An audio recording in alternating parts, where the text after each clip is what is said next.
days into sync. I actually have no idea what I'm gonna do after this day. Maybe I'll try to keep the days going, but hopefully you've enjoyed this journey as we enter into sync licensing with 31 days straight of different tips, techniques, different ideas about sync licensing, how to get into it. We talked about metadata, we talked about collaboration, royalties, all kinds of things. Hopefully you enjoyed watching it. On this day, we're just gonna wrap it up. I would love to learn what you enjoyed. What was your favorite part about learning this journey, 31 days into sync? Some key learnings that will help you guide you on your path. And over the past 31 days, I tried to just come up with, there was really no logical way, but come up with some ideas and tips for each episode as we enter into this podcast and as you enter into sync licensing.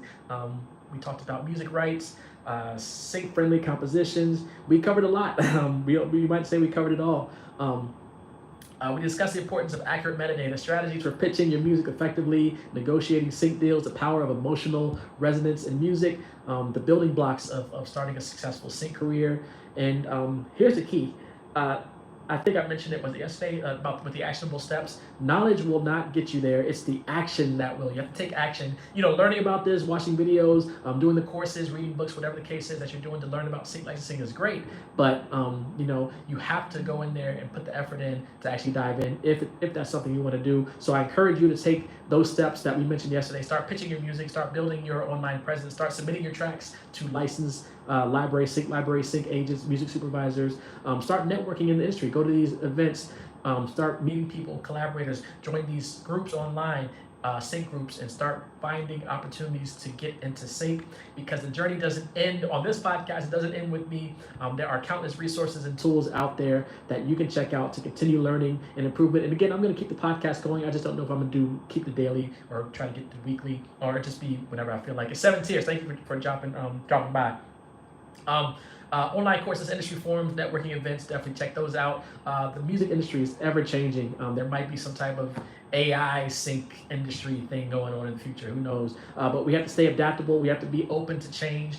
That is crucial. And technology is going to keep changing. The trends will shift. Our ability to adapt and be relevant and stay relevant will be our greatest asset. I want to leave you with one thing that I did release today, actually. Speaking of ending, you might have heard of something called a sting ending or button ending. I'm gonna leave you with this last gem. What is a sting ending? That is when you create a song, you don't fade out the song, you have a direct hit at the end of the song, you know, usually on the root note, the tonic note. And today I released a special pack called the Fingaz Presents Sting Endings pack. If you go to Fingaz.com and go to these, I think more samples, I'll include a link in the description, and you can check out the Sting Endings pack. You can use these royalty free in your music production. So if you create a track for sync licensing or music production library and you're trying to get your ending together, just go to this pack. There'll be folders. I have an intro video on how you can use it for your productions. There are folders. You can go to like the full folder, and you can go to the key that your song is in. So if your key is in C, go to the C sting ending and just drag and drop it onto your track, and you're good to go. Royalty free. I will not come chase you for some royalties if you get it placed on the biggest show ever. So definitely check that out. I will include a link to the Fingaz Presents Sting Endings in the description, and also one of these cards up here. But like I said, this is not the end. Before I close this episode of this 31-day journey into sync, I want to express my gratitude to everyone who has watched an episode already, everyone who will watch it in the future, to those who are joining this sync journey, for those of you who are joining the Syncrets To Success Facebook group and signing up for Disco and checking out all the links I'm putting in these episodes. Your dedication to learning, your passion for music licensing are truly inspiring to me. So continue to engage with me, continue to engage with your peers, your collaborators, share your thoughts, provide feedback. Let me know what you didn't like about this podcast.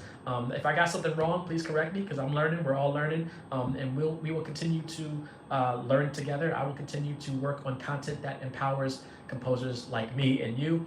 And don't consider this the end. It is a new beginning, a new journey into sync. Our sync licensing journey is just starting. The possibilities are literally endless. Who knows what other type of content is going to be unveiled over the next year, 2 years that we can have our music placed in. So keep creating, keep learning, keep making your mark on the world of sync licensing. I am Fingaz, DAFINGAZ. Join the Syncrets To Success Facebook group. Follow me. If you use the sting endings in any of your music compositions, tag me, post it on social media, tag me in it. If you get placed, that would be even better. Definitely tag me in that.